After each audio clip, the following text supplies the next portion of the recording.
যারা নামাজ পড়ো না, তুমি টের পাও না মসজিদের দরজা তোমার জন্য বন্ধ হয়ে যাবে। তুমি মনে রেখে দিও, মসজিদের সাথে তোমার সম্পর্ক তোমার হয় নাই, তুমি জান্নাতের দরজাও তুমি খুলতে পারবা না।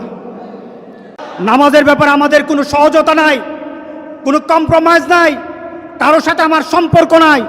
নামাজ আছে তো সম্পর্ক আছে, নামাজ নাই আল্লাহর সাথে তার সম্পর্ক নাই, আমার সাথে তার কোনো সম্পর্ক নাই।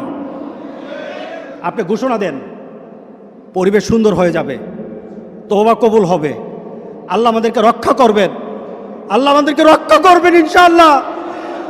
আল্লাহর কাছে তওবা করে করে কাঁদি, মাবুদ আমাদেরকে তুমি এই গজব থেকে বাঁচাও, আমাদের গজব থেকে বাঁচাও। আল্লাহ যেন সবাইকে হেফাজত করে, আল্লাহ যেন সবাইকে হেফাজত করে। নামাজ যারা পড়ে না, ঘাড় ধরে ধরে তাদেরকে আনেন। কেন নামাজ পড়বা না? তুমি মুসলমান, এই মুহূর্তে তুমি আমরা এক কাতারে দাঁড়াই।